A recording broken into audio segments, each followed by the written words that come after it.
Welcome back. Now, the big story from the telecom sector, the government's draft telecom bill, which is now in the public domain for stakeholders to give their feedback, has proposed to regulate communication services offered by over-the-top platforms. That's not all. The draft bill also provides for penalty waiver to telcos on the back of payment defaults under extraordinary circumstances.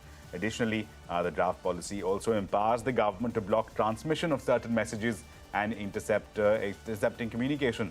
So what does this mean for the sector? Well, to discuss this further, I am now joined by Piyush Vesh, partner and telecom sector leader of Deloitte India, as well as Jaideep Ghosh, the CEO of Shardul Amarchand Mangaldas.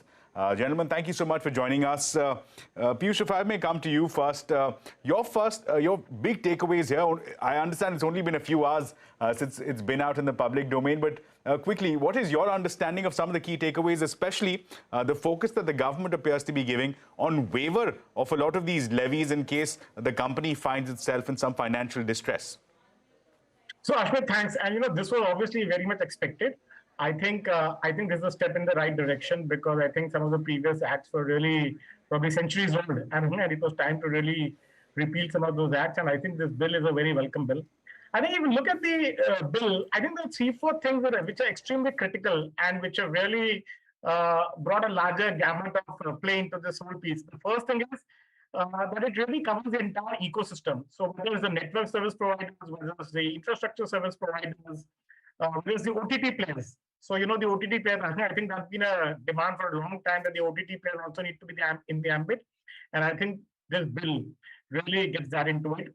The second thing, which is extremely critical and important, and we've seen a historical trend where we had some challenges in terms of retrospective amendments. So I think this bill really puts that to bury to say that bills with retrospect issues will not arise, which are really detriment to the operators. And in fact, to the extent that they're actually giving a 5-year moratorium from the appointed date in case they have to do any repealment of any act, any statute, etc.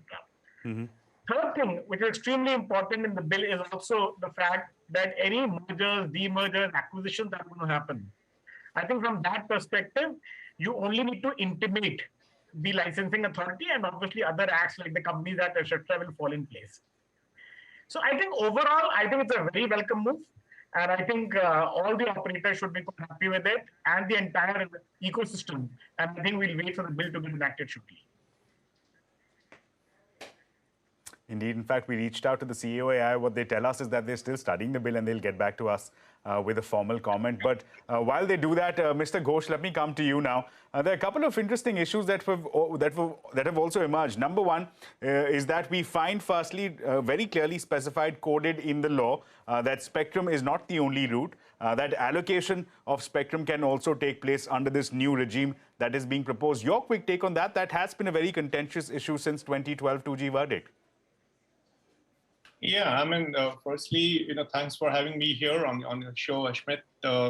And this, bill and someday this would, in some form, will be an act is definitely, updates all the 1885 to 1950 acts.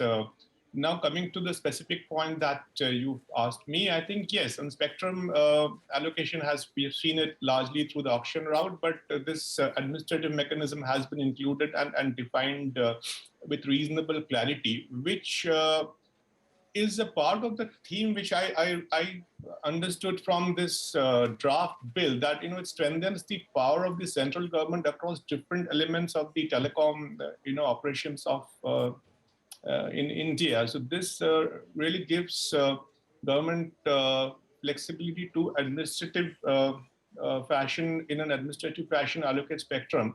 The only thing I would like to mention is that, there's a list in the draft act in terms of in which situation or to which all kinds of organizations can spectrum be assigned without an auction. The interesting element I saw is that, some agencies, including BSNL, MTNL, are also included there. But I think this, for other organizations like, space or defense, that gives a fair bit of clarity. So overall, it's okay as long as, it's exercised in a cautious and careful manner over a period of time. Back to you, Ashmit. Sure. Piyush, if I may come to you again, You mentioned as one of the key takeaways being that the OTT players, the likes of WhatsApp, Signal, Telegram, will now also be under this regulatory ambit. The question I want to ask you is, will this change be welcomed or will it be contested because it brings with it a bag of compliances as well? You have to understand one thing, Ashmi, that the government is very clear that there is no compromise on the national security. And if you really look at the theme of this bill, in multiple places in the draft bill, they've really spoken about national security and the interests of the people and the public. At any point of time, I think one of the things that they've also mentioned in the bill is the fact that any services provided which are in the nature of telecommunication services should be verifiable in terms of the subscriber who's actually performing those, who's actually doing those services. So I think from that perspective, I think anything that really calls for national security interest, I think that will obviously be welcomed by all the players in this market, no matter whether it's the WhatsApps or the Telegrams of the world or the telecom operators. And I think we've seen that over the past many years where the telecom operators now religiously as a practice follow all the rules of the game in terms of IDs, etc. So I think it's a question of getting that well drafted and a process how it's going to get carried out. So I don't think there should be any concern for anybody. Sure.